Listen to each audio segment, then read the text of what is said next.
Hello, watch fans, and welcome back to the Real Time Show. And yes, this is indeed your favorite watch podcast. If I sound different, it's because your usual hosts, Rob and Alan, have taken a well-deserved break and have given me the privilege, or have perhaps made the mistake, of handing over the microphone to me, David, the resident provocateur, to push your buttons and tickle your horological inclinations and hopefully get some good discussion going. And today, we're going to discuss one of the hottest watches of the moment, the collaboration between Swatch and Blancpain. Hand to my heart, no joke, Blancpain is the most important brand in the world of luxury watches. Without Blancpain and Jean-Claude Biver's marketing savvy, the concept of a luxury watch as we know it today may not exist, and even mechanical watches themselves may be nothing more than a memory. I sincerely believe that any watch company seeing success today, from Rolex selling out its displays to Zenith's resurgence from the brink of oblivion, owes its good fortunes to Blancpain's revival after the quartz crisis. Now, Jean-Claude Biver, or JCB for short, is a genius, sure, but it's not as if he didn't have plenty of source material from which to draw. Not only do Blancpain's operations go back to 1735, making it the world's oldest watch brand according to the Swatch Group, but it also gave the world the first modern dive watch in the 50 Fathoms, not only predating the mighty Rolex Submariner, but then also going on to accumulate an enormous amount of military heritage thanks to its adoption by various armed forces. Why is it then, given all of this history, the popularity of dive watches, and its position as the literal savior of the mechanical watch industry, in a world where Omega has ridden its moonwatch to success, that no one, save for the hardest of hardcore watch nerds, gives a flip about Blancpain? Consider this. Jay-Z name-dropped Hublot. Hublot, a brand I like a lot, but it's no Blancpain, in one of his songs. But to my knowledge, neither he nor his peers have ever name-dropped Blancpain, opting instead to stick to the usual suspects of Rolex, Audemars Piguet, and Patek Philippe. Enter the Swatch and Blancpain Bioceramic Scuba 50 Fathoms. Now, before I dive too deeply into my thoughts on this one, I have to set the stage by talking about the Moon Swatch.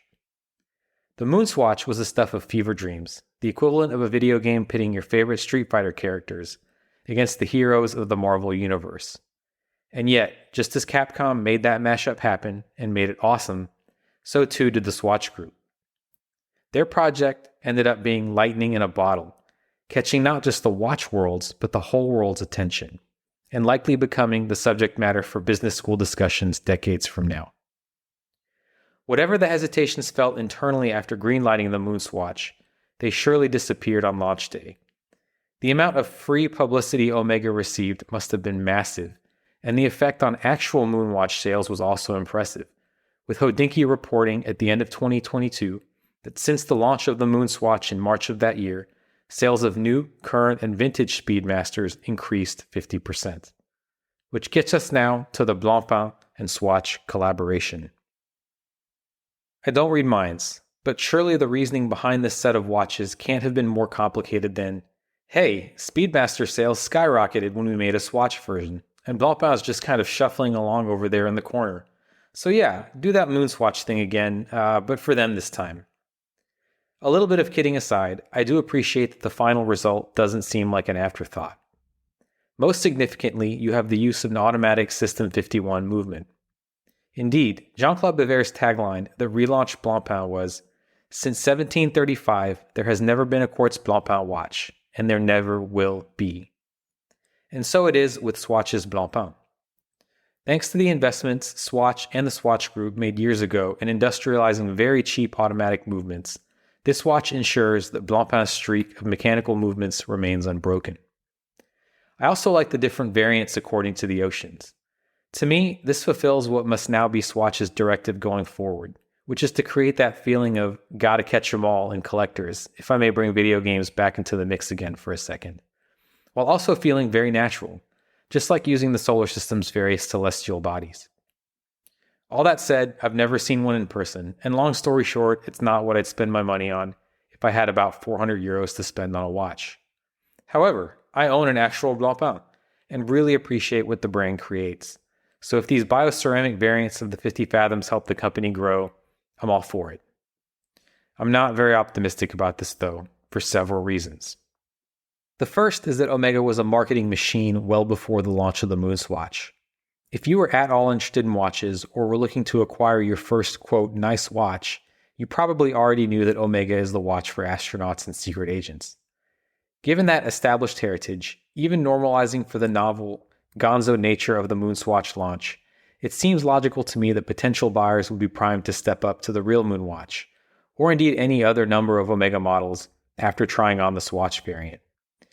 Now, well past the year mark from launch, Google Trends indicates that interest in the Moon Swatch is still there, with spikes in searches occurring over the past 12 months.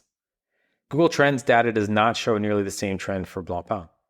After basically flatlining for the last 12 months, there was a massive spike in early September, followed by a very quick drop early after. Perhaps this spike will be enough to drive Blancpain sales at their boutiques, but I'm not so sure. The company has one true icon, the 50 Fathoms. And who really knows about that watch besides watch nerds? Who, besides this very small circle of people, has ever heard of the 50 Fathoms and its heritage, or even seen one in a magazine? Now, think of how many FXDs Tudor has sold based on playing up the watch's use by the Marine Nationale. It really underlines Blancpain's lack of effort in championing its objectively phenomenal history. Back to Omega. Unlike its sister brand, Blancpain has not done a good job of creating desire for their own watches prior to the Swatch collaboration. So how can more mainstream buyers be expected to step up to them, let alone get excited for the much cheaper Swatch version? In my opinion, the mismanagement of the mainline 50 Fathoms, not the Bathyscaphe line, exceeds even the baffling decision by IWC to wait until late last year to join the integrated bracelet sports watch crowd with its own icon, the Ingenieur. And I'm shocked that Blancpain continues to stumble forward with such an important piece of watch history. The current version of the watch is 45 millimeters in diameter, introduced at a time when large watches were all the rage, but which is now far behind the current trends. Think about this. The Swatch version is 42.3 millimeters across, not too far off from the original's 42 millimeter sizing. Yes, there have been smaller versions issued over the years, but unless you are a true 50 Fathoms scholar, you will go cross-eyed trying to make sense of them. And each and every time Blancpain comes out with a contemporarily sized offering, such as the very popular Hodinkee collaboration from several years ago, it is a limited edition. Blancpain is now celebrating the 70th anniversary of the introduction of the 50 Fathoms. This should be the perfect chance to introduce a smaller version of the mainline watch, but no. Instead, we get dive watches like the Tech Gombessa that are technically quite cool, I guess, but there is no way that these will be enough to turn Blancpain around. If I were CEO, okay, hold that thought because I'm not the CEO, but you know who is? Mark freaking Hayek. Yes, the CEO of Blancpain is the grandson of the founder of the Swatch Group and the nephew of the current CEO of the Swatch Group.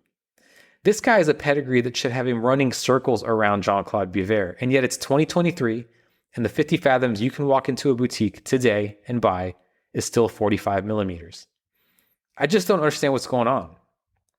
Maybe I'm simply impatient, and Blancpain will unveil the 50 Fathoms the world wants at the end of the year, the final flourish on a birthday cake 1 year in the making.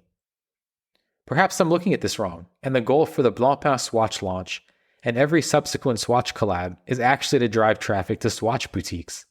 After all, again according to Hodinkee, as of January 2023, Swatch sold 1 million Moon Swatches, and surely more than a few consumers walked in for those and ended up walking out with a couple of other Swatch watches, perhaps gifts for budding watch lovers in their friends and family circles.